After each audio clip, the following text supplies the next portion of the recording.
Hello student, welcome in process of curriculum development class। आज की इस क्लास में मैं थर्ड यूनिट के अंतर्गत मनोवैज्ञानिक निर्धारकों के विषय में बताऊंगी कि ये मनोवैज्ञानिक निर्धारक जो है पाठ्यक्रम को किस तरीके से प्रभावित करते हैं। पाठ्यचर्या के मनोवैज्ञानिक आधार मनोविज्ञान के वे पक्ष हैं जो अधिगम प्रक्रिया को प्रभावित करते हैं और पाठ्यचर्या निर्माता को विद्यार्थी के व्यवहार के संबंध में बुद्धिमत्तापूर्ण निर्णय लेने में सहायता करते हैं, क्योंकि ये focus on learners need, abilities, interest and development, इन सब को ध्यान में रख करके करिकुलम का निर्धारण किया जाता है। लर्नर्स नीड एंड इंटरेस्ट, हम इसमें जब भी पाठ्यक्रम का निर्धारण होता है तो पाठ्यक्रम बाल केंद्रित होना चाहिए। हमें बालकों की क्या आवश्यकताएं हैं, उनकी क्या नीड्स हैं, उनको किस तरीके से पढ़ाया जाए, इन सब को ध्यान में रख करके हमें करिकुलम को फ्रेम अप करना चाहिए। दूसरा है content linked with the real life experiences. जो भी हमारा पाठ्यक्रम का कंटेंट है वो हमारे जीवन के जो वास्तविक अनुभव हैं उनसे जुड़ा हुआ होगा, तो बच्चों को उसको सीखने में सहजता होगी।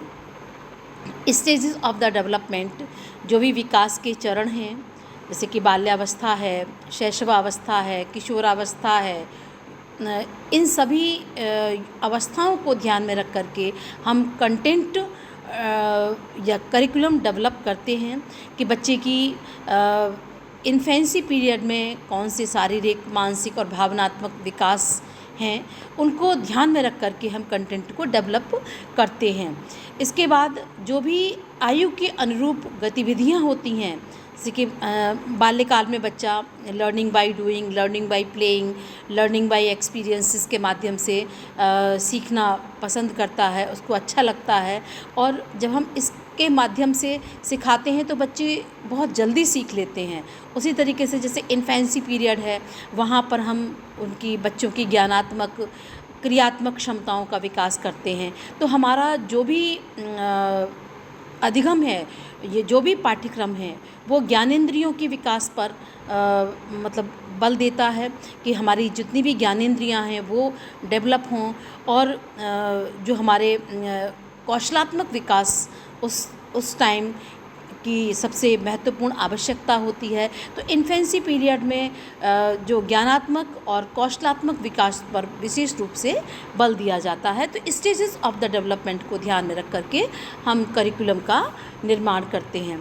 इसके बाद जो है इंडिविजुअल डिफरेंसेस को हम करिकुलम निर्मित करते समय हमें ध्यान में रखते हैं कि एक सामान्य स्तर का जो बालक है या बुद्धिमान जो बच्चा है, या थोड़ा सा अधिगम में जो पिछड़ा बालक है, तो उन बच्चों को हम एक साथ क्लास में किस तरीके से लें जिससे कि सभी बच्चों को हम विभिन्नताओं के आधार पर कक्षा में एक साथ पाठ्यक्रम पढ़ा सकें, सिखा सकें।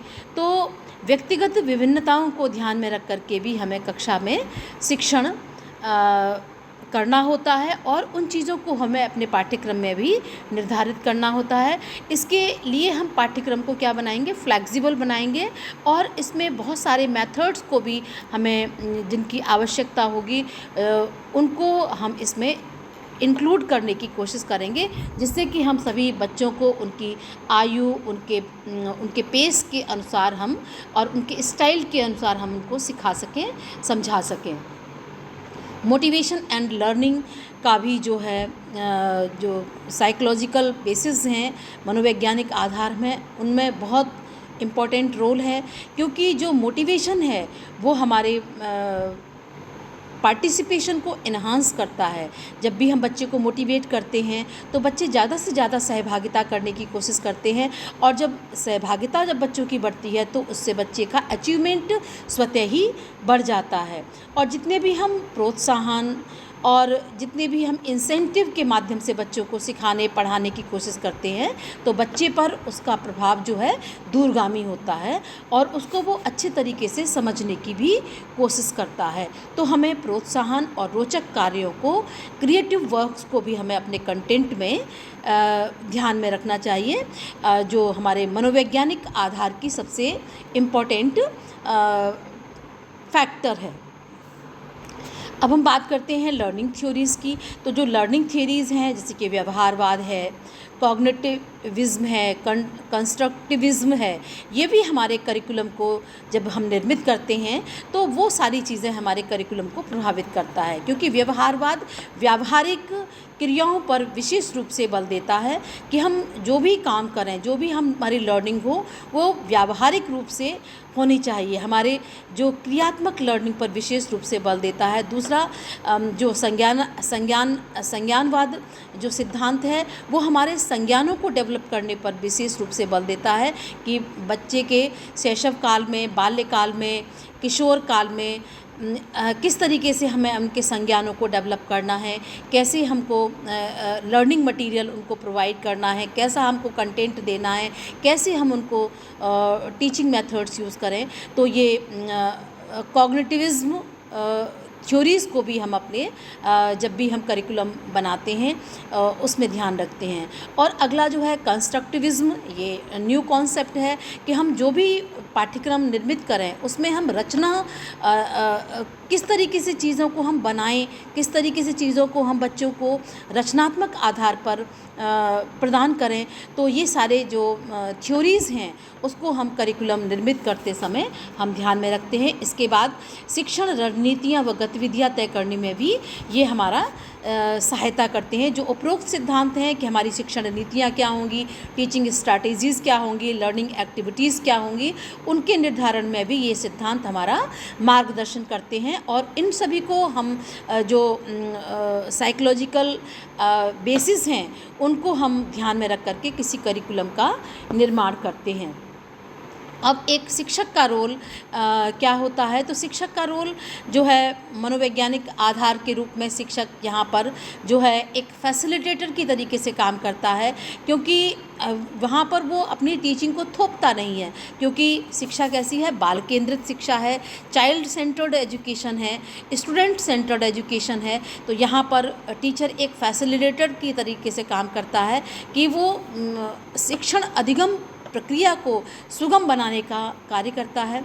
इसके बाद शिक्षार्थी मनोविज्ञान के अनुसार पाठ्यक्रम को अनुकूलित करता है, मतलब जो भी हम पाठ्यक्रम हमने निर्मित किया है, बनाया है, उसको हम किस तरीके से पाठ्यक्रम के अनुसार उस छात्र को हम वो पाठ्यक्रम पूरा एडेप्ट कर ले, और उसके एसिमिलेशन में, उसके एडेप्टेशन में हम पूरा क्या करते हैं, टीचर क्या करता है, सहयोग करता है, उसको विभिन्न उदाहरणों के माध्यम से, विभिन्न क्रियात्मक कार्यों के माध्यम से समझाने की कोशिश करता है। तो एसिमिलेशन और एडेप्टेशन में भी एक टीचर जो है करिकुलम को सिखाने में मदद करता है।